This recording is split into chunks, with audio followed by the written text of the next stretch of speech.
La arquitectura moderna mexicana no tiene igual. La segunda mitad del siglo XX marcaría de forma definitiva el crecimiento de la capital del país.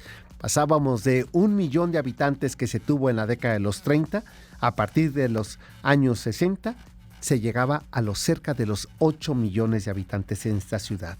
El crecimiento caótico de la mancha urbana marcó de forma decisiva el devenir de la Ciudad de México, que poco a poco comenzó a tomar la forma que la mayoría conocemos en estas calles caóticas y fascinantes de la Ciudad de México. Octavio Paz decía que nada más incorrompible, nada más inalterable que la arquitectura de la Ciudad de México, pero también decía que a partir del iniciado el siglo XX, las calles de las grandes ciudades en México estaban condenadas a ser modernos. Éramos absolutamente modernos y hoy podernos dar cuenta de ello es caminar, recorrer los diferentes barrios y encontrar cómo se ha ido transformando en las diferentes capas y edificios que se levantan. Este siglo XXI, por ejemplo, marcado hacia el sur, en el antiguo pueblo de Joco, ¿quién iba a pensar que ese pueblo suspendido en el tiempo, suspendido ahí entre el río Churubusco y la avenida Coyoacán, en poco tiempo la firma Sordo Madaleno junto con el arquitecto argentino César Pelli transformarían y haciendo el edificio más alto hasta el día de hoy construido en las calles de esta ciudad lacustre y altamente sísmica? Me estoy refiriendo a Mítica, este edificio de casi 300 metros de altura que es imposible no verlo en cualquier punto de la ciudad.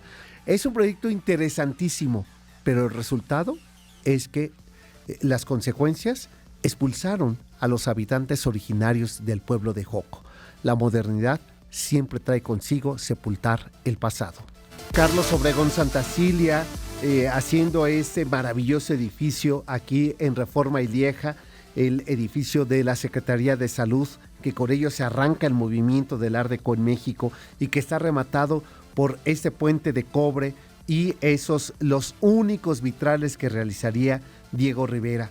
Pero más adelante, el propio Juan Segura, que en su momento, en los años 20, era el director de la Facultad de Arquitectura en la universidad, trae consigo estos nuevos materiales, el concreto y el acero, para transformar las calles de la urbe, que ya para ese entonces se necesitaba en menos densidad demográfica o territorial, vivir mayor población demográfica. El arquitecto Luis Barragán es quizá uno de los arquitectos más especiales y más íntimos que podemos presumir en este país.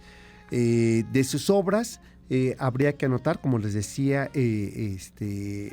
al iniciar el programa, podemos referirnos su propia casa estudio aquí en el barrio de Tacubaya, muy cerca de Observatorio, una casa bellísima que vale muchísimo la pena visitar, pero hacia el sur, en Tlalpan, se encuentra una de las obras que él donaría para esta comunidad religiosa, la Capilla de las Capuchinas. Si ustedes la visitan, las propias monjas capuchinas les hacen el recorrido por lo que él diseñó, pero desde que uno ingresa a ese lugar, algo ocurre, hay una magia que le llamábamos esta intimidad y esta misticidad que promovía el propio Luis Barragán y que su arquitectura está plagada de ello. Otro, la Casa Giraldi, aquí en San Miguel Chapultepec, y que son ejemplos de trabajo arquitectónico. ¿Cómo se define la arquitectura de Luis Barragán? Así, una arquitectura emocional que está definida por las formas geométricas. Es este hombre que le encanta los muros que son muy altos, muy gruesos, y siempre nos llevan a una sorpresa. Es decir, podemos iniciar con un pasillo, se levanta un muro y detrás de ese muro se abre una celosía por donde se filtra la luz, y la luz cae directamente hacia un muro donde hay vegetación, pero donde ese muro también hay color, y conforme pasa el día puede cambiar la intensidad del color, y entonces puede pasar de un naranja hasta un rosa mexicano. Y no es que sean diferentes, lo único que ha hecho este gran conocedor del espacio, de la luz y de la intimidad es orientar, poner en una perspectiva ese muro para que conforme avanza la luz solar pueda iluminar y darle diferente tonalidad a ese muro. Otro de los elementos, por supuesto, es el color.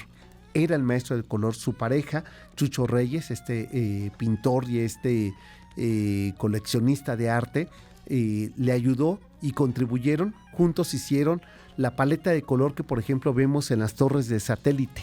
Esta obra combinada entre Barragán, Chucho Reyes y Matías Gueretz nos ayudan a entender lo importante que fue su trabajo como artista, no solamente como arquitecto, sino que le dio un carácter nuevo a esa arquitectura, porque hacía homenaje a las culturas pasadas, al hacer estos grandes muros, al hacer estas celosías en formas triangulares o esos rectángulos muy cuadrados. Nos recuerdan los grandes patios de las zonas mexicas o de las zonas mesoamericanas, como podía ser incluso el propio Teotihuacán, donde el eje principal para Barragán siempre va a ser la luz, es decir, el sol. Otro de los elementos importantísimos que Luis Barragán desarrolla es justamente la geometría. Las formas geométricas de sus cuerpos pueden ser de formas como piramidales o círculos, o poner, por ejemplo, bugambilias que deja de ahí al libre albedrío que vayan creciendo y que los mezcla con espejos de agua, con piedras y después pueden ser unos cántaros de barro. Esa combinación de los elementos que hace Luis Barragán le dio a México una identidad nacional que pudo ser representativa de lo que se llamó la arquitectura moderna mexicana o vernácula. Y en el momento que le entregan el premio Pritzker, lo definen así: Luis Barragán es el arquitecto de las emociones.